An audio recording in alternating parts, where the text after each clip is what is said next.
अस्सलाम वालेकुम। Chemistry second year chapter number 21 biochemistry chapter के एंजाइम वाले टॉपिक के इंट्रोडक्शन के बाद अब हम जा रहे हैं नेक्स्ट लेक्चर की तरफ, that is working of enzyme और what are the factor that affect the activity of enzyme. So बेटा, इससे पहले हमने पढ़ लिया कि एंजाइम क्या चीज़ है। एंजाइम ऑर्गेनिक इन नेचर है, it is mostly composed of protein.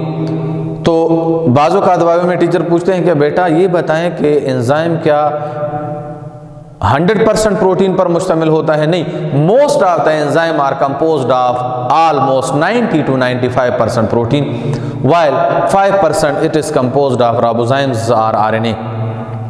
So this is the chemical composition of enzyme. Now इसके बाद हमने पढ़ा रोल ऑफ एंजाइम। एंजाइम का क्या रोल है? एंजाइम का रोल ये है कि ये with in the body of living organism chemical reaction को चेंज करता है, उसके रेट को अल्टर करता है, उसके रेट को। Sometime it increase the rate of chemical reaction, sometime in the presence of these enzyme the reaction does not proceed with a higher speed. Sometimes the speed of chemical reaction is lower down. तो उस phenomena को फिर हम क्या कहते हैं? उस phenomena को हम कहते हैं नेगेटिव कैटालिसिस, या हम उसको कहते हैं डीएक्टिवेटिंग प्रोसेस या एक्शन ऑफ इनहिबिटर, जिसके बेस पर वहाँ पर एक्टिव साइट ब्लॉक हो जाते हैं और एंजाइम अपना परफॉर्मेंस इजीली परफॉर्म नहीं कर सकता। उसी सिलसिले को आगे थोड़ा सा इंट्रोडक्शन में डिस्कस करते हैं, फिर हम आगे जाएंगे बाकायदा हम इन फैक्टर्स को पढ़ेंगे कि टेम्परेचर कितना होना चाहिए, पीएच कितना होना चाहिए। टेम्परेचर और अगर पीएच का रेंज थोड़ा सा उस रेंज से थोड़ा सा इंक्रीज या डिक्रीज हो जाए तो एंजाइम क्या अपना फंक्शन बरकरार रख सकेगा? अगर रख सकेगा तो कैसे, नहीं रख सकेगा तो कैसे, रख सकेगा तो क्या एग्जाम्पल होगा, नहीं रख सकेगा टेम्परेचर और पीएच के चेंज होने से तो वो क्यों और कैसे, तो उसके एग्जाम्पल क्या होंगे वो हम फिर नेक्स्ट लेक्चर में पढ़ेंगे। सिर्फ आपको मैं इसका वर्किंग मतलब एंजाइम, जिस तरह लफ्ज़ एंजाइम इंडिपेंडेंट सा लफ्ज़ हैं, स्पेसिफिक लफ्ज़ हैं, इसी तरह एंजाइम जो है हाईली स्पेसिफिक इन नेचर होता है। मतलब एंजाइम का जो एक्शन है that is highly specific in nature. इसका एक्शन क्या होगा? स्पेसिफिक होगा। What does it mean? Specific लफ्ज़ का मतलब क्या है? मतलब ये है कि डिफरेंट रिएक्शन के लिए डिफरेंट एंजाइम यूज होंगे। जिस तरह अभी आपको मैंने एग्जांपल दिया ना कि ग्लूकोज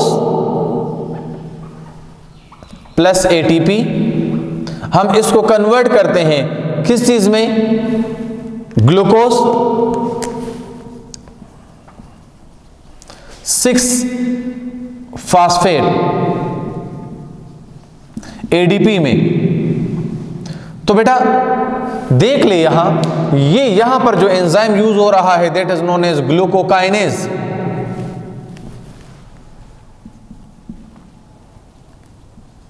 अब ये जो एंजाइम है ये इस प्रोसेस के लिए स्पेसिफिक है, तो हम इसलिए कहते हैं कि एंजाइम क्या है? These are highly specific in nature. इसके अलावा आपको मैं दूसरा एग्जांपल दे देता हूं। जिस तरह के हम फूड मुंह में डालते हैं, उसको चबाते हैं, वहां मुंह में इसके ऊपर सलाइवा, मतलब हम यहां पर saliva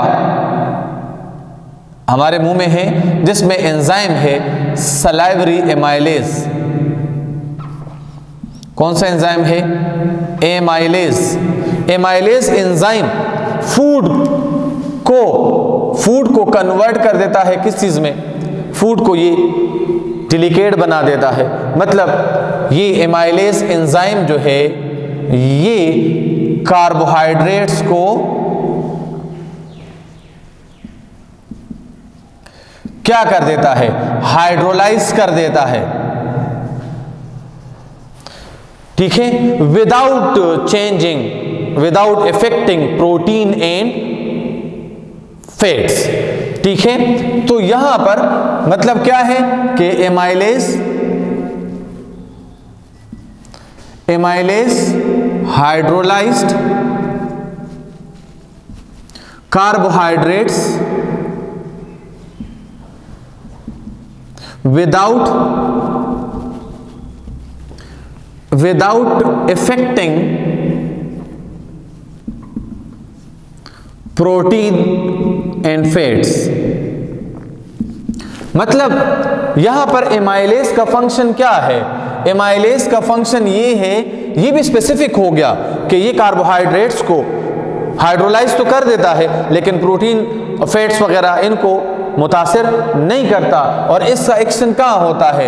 it's action stop when the food enter into the stomach. ये स्टमक में फिर एक्शन नहीं करता क्योंकि वहां पर पीएच चेंज हो जाता है, तो वहां पर फिर गैस्ट्रिक जूस जो है या अदर जो एंजाइम है वो एक्शन में आते हैं। तो ये यहां से फूड, यहां पर एक्शन होता है माउथ में, लेकिन फूड जब एंटर होता है स्टमक में तो इसका एक्शन स्टॉप हो जाता है। ठीक है, it's action stop, does not work when food enter into the stomach.